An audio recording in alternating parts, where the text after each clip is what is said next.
Hello, knowledge seekers. In this episode of 20-Minute Books, we delve into the gripping chronicle titled Mayflower, authored by Nathaniel Philbrick. Published in 2006, Mayflower is an intricate tapestry of narratives that strings together an epic tale of the perilous 1620 voyage, embarked upon by a group of religious separatists intent on establishing a new colony on the North American shores. What follows their consequential journey is an incredible saga of survival, peaceful cohabitation with native peoples, and a devastating war that erupts half a century later. Mayflower serves as a revelation of the unfiltered realities of the settlers, the political intricacies involved, and the formation of a nation from these eventful occurrences. The esteemed author, Nathaniel Philbrick, is a recipient of numerous accolades and has regularly featured on the New York Times bestseller list for his compelling history-themed books such as In the Heart of the Sea, Bunker Hill, and Away Offshore. This riveting account is a must-read for avid history enthusiasts seeking fresh perspectives on a relatively unknown chapter of America's past, lovers of grand sagas that intertwine survival, politics, and conflict, and for anyone intrigued by the actual facts that debunk the feel-good myths we have come to associate with this era, and how these truths were instrumental in shaping the destiny of a nation.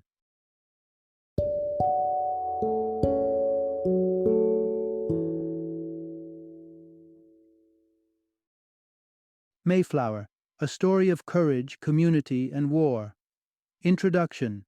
Dive into the depths of history, unearthing the truth behind the legends. Do the words Mayflower and Pilgrims stir something within you?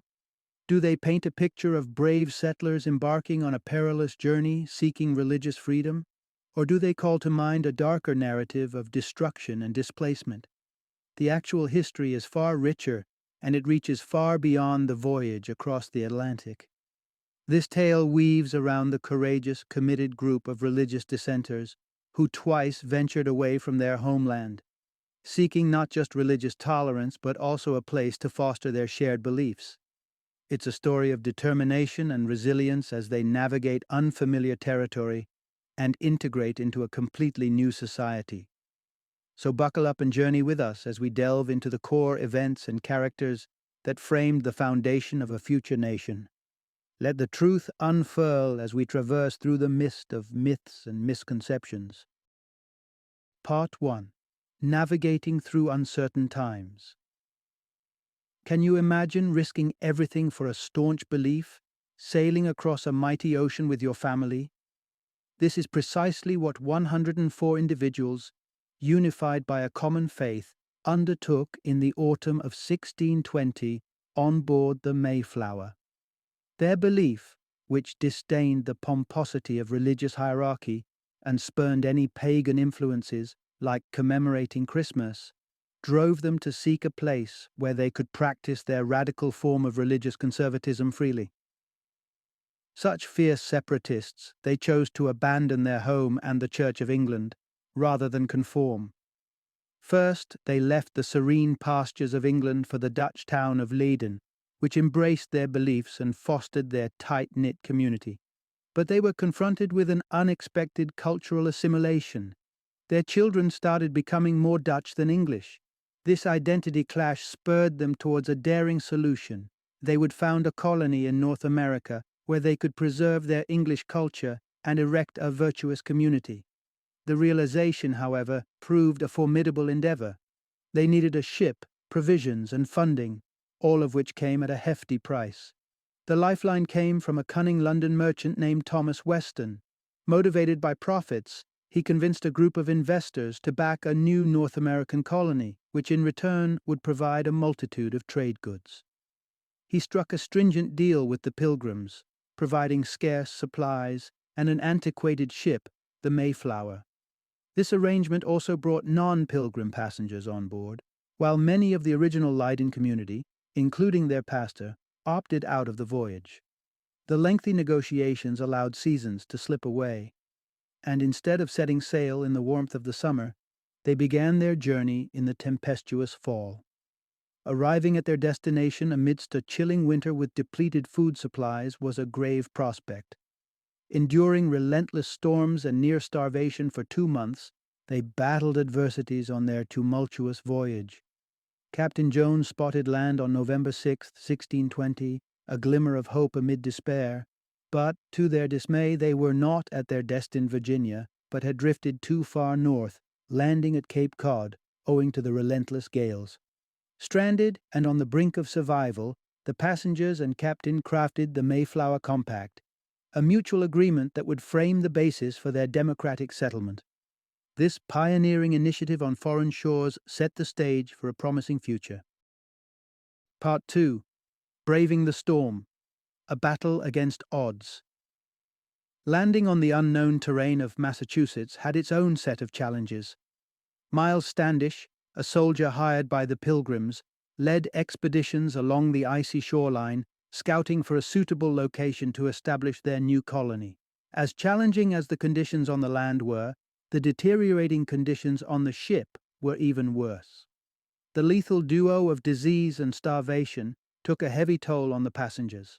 An eerie silence prevailed in this new land. Instead of bustling indigenous settlements, they found expanses of empty land. The reason? Apart from native tribes migrating inland during winters, a more devastating factor was at play. Between 1616 and 1619, the bubonic plague had decimated the native populations along the east coast. Having no immunity to this disease introduced via European traders, they suffered colossal losses. Estimates suggest between 70 and 90%. This calamity had destabilized tribal societies, creating a vacuum in leadership and laying down a chaotic political terrain for the Pilgrims to set foot on. While exploring, the scouting parties stumbled upon stores of flint corn buried beneath the remnants of abandoned villages. They knew they were stealing, but the dire need for survival forced them to take the corn, vowing to repay the owners when possible. Spotting their first native inhabitants, the Pilgrims were taken aback when the natives fled in terror. As the Pilgrims scavenged, hunted, and fished to keep hunger at bay, they were not the only ones grappling with a difficult past. The native Pokanoket tribe, who were their new neighbors in Plymouth, had also been hit hard by the plague and were now suppressed by their rivals, the Narragansett tribe. Their chief, Massasoit, had observed these English settlers. He noticed that these were families with children who seemed to be here for the long haul. While Massasoit weighed the future of his tribe, the Pilgrims' plight escalated. The brutal New England winter claimed more than half of the original Mayflower passengers. The survivors knew they needed to fortify their defenses. Amidst these discussions on strengthening their military strategy, they noticed a lone native warrior observing them from a hilltop. Displaying remarkable confidence, he approached the heart of the Pilgrim settlement and welcomed them with the words, "Welcome, Englishmen." Caught off guard, the Pilgrims could only stare in awe. Part 3. A Legendary Feast and the Birth of Thanksgiving. Samoset, a towering figure from Maine's Monhegan Island, was the first to introduce himself to the Pilgrims. He had learned English from the frequent interactions with the English fishermen in his native region. He shared with the newcomers that their newfound home was once a populous village which had been decimated by the plague. He introduced them to Massasoit, the chief of the Pokanoket tribe, living about 40 miles to the south. Massasoit held a favorable disposition towards the new settlers, unlike others who were not so welcoming. For instance, the Nauset tribe held a grudge against the Pilgrims for pilfering their corn the previous year. Throughout the harsh winter, Massasoit had observed the struggles of the English. He also paid heed to Squanto, a former native captive of the English, who advised against attacking the settlers. Squanto had spread tales that the English possessed barrels of the plague under their homes as a weapon. He spoke perfect English and used his linguistic prowess to influence tribal opinions about the English, which further cemented his position as an interpreter. Given these circumstances, Massasoit made the bold decision to approach the English with diplomatic intentions and establish peaceful coexistence. With Squanto playing the intermediary, the English and the Pokanoket worked out an impressive agreement to live in harmony and extend mutual protection. Thus, Massasoit allied his tribe with the English, forming a defensive pact against mightier neighboring tribes. Meanwhile, Squanto shared his knowledge of mound agriculture and cross-planting with the Pilgrims, which involved burying fish alongside the seeds of corn, beans, and squash in small dirt mounds. As the fish decomposed, they enriched the soil, promoting the growth of corn, which in turn supported the upward growth of beans and squash. This ingenious method brought a successful harvest, replacing the initial failures with English seeds, and the colony started to thrive. However, threats from the Nauset and Narragansett tribes loomed large. Corbitan, a tribal chief from Mattapoisett, attempted to rally the Pokanoket against their leader and the English. The situation escalated when Corbitan's warriors kidnapped Massasoit and Squanto. In response, Miles Standish and his band of English soldiers retaliated ferociously. Word spread, prompting 9 local tribal chiefs to journey to Plymouth Colony, pledging their allegiance to the English. By fall 1621, the Pilgrims had numerous reasons for jubilation: a bountiful harvest, thanks to Squanto's guidance, and tranquility with their neighbors. They planned a community meal, drawing inspiration from traditional English harvest festivals. This celebration evolved into a historic event when Massasoit and 100 Pokanoket members brought 5 freshly hunted deer to the feast. Part 4. The Wheels of Evolution. Amid the prosperity of the settlement, a change was sweeping over New England.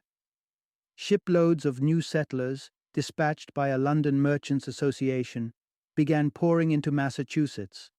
These newcomers, primarily secular young men, were a stark contrast to the pious Pilgrims, and their influence sparked a noticeable and unwelcome cultural shift in the colony. Tensions escalated when word of a brutal native onslaught at Jamestown reached Plymouth. Miles Standish, in charge of the settlement's security, started advocating for a wooden fortification to protect the colony. Meanwhile, Squanto had been stirring the pot, spreading conflicting rumors among the native tribes and the English in a bid to consolidate his power. His claims of Pokanoket treachery against the English almost triggered an armed conflict.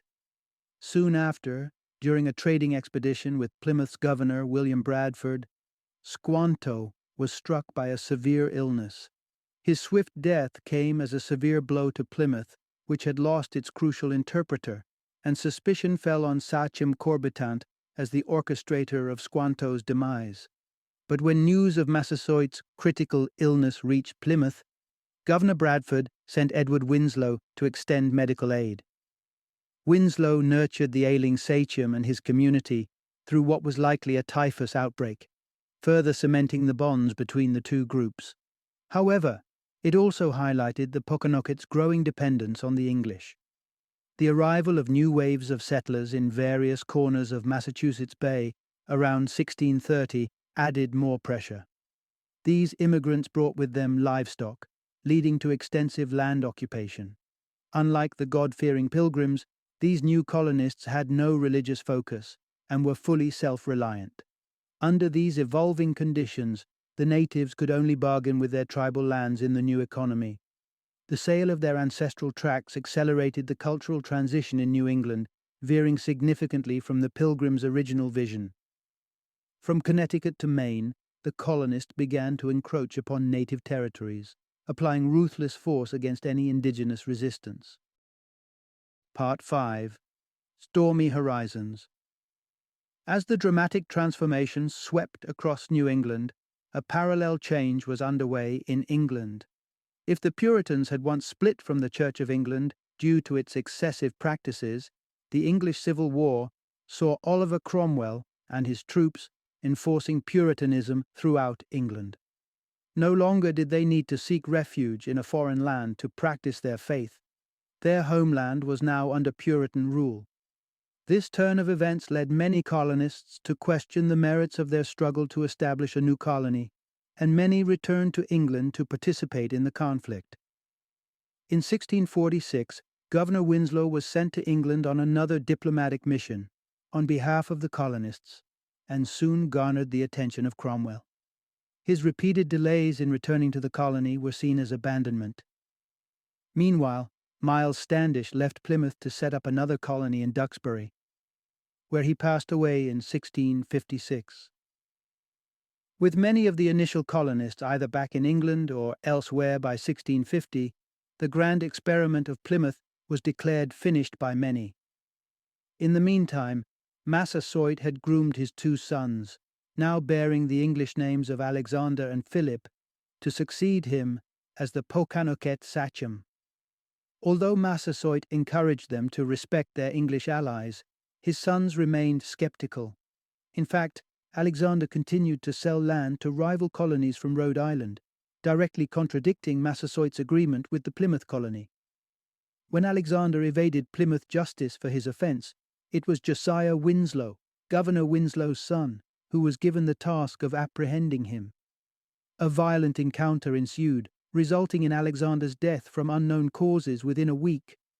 Rumors circulated that Josiah Winslow and his troops were responsible for his death. The irony of the situation was not lost.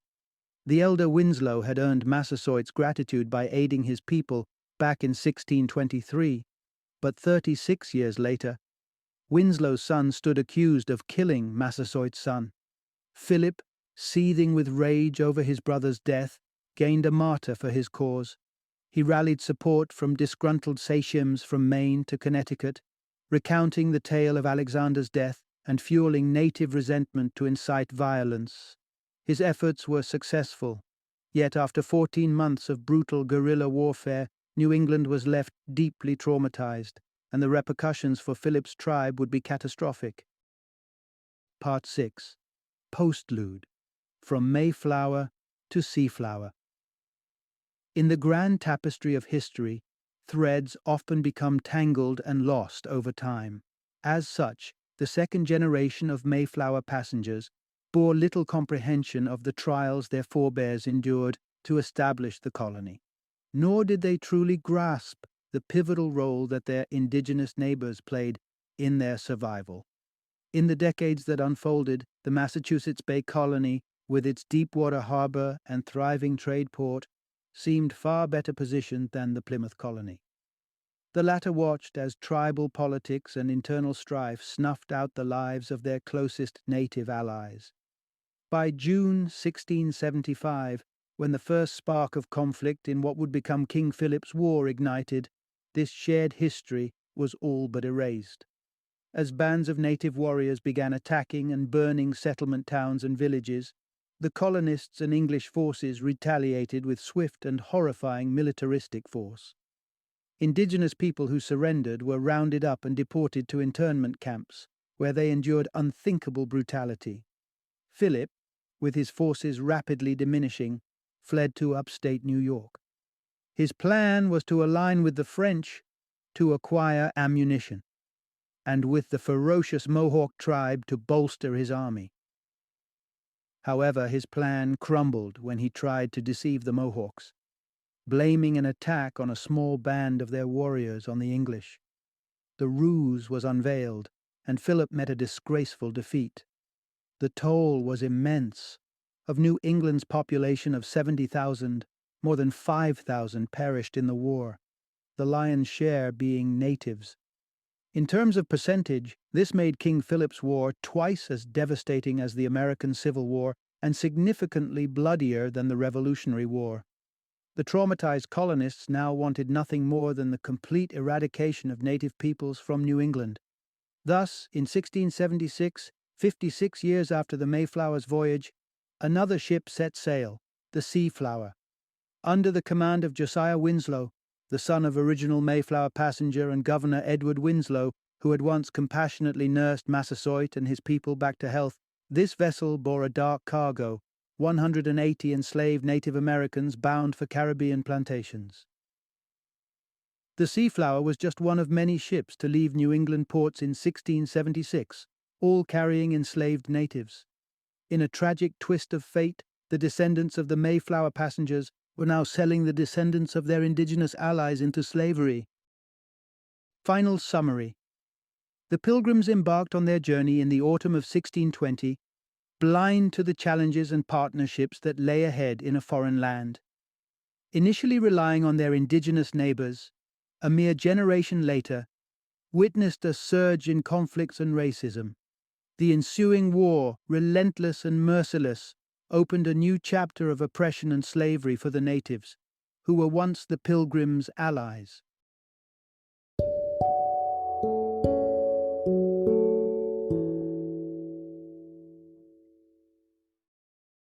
Thank you for joining me today on this journey of learning and discovery as we explored the insights of another thought-provoking book in our growing library of knowledge.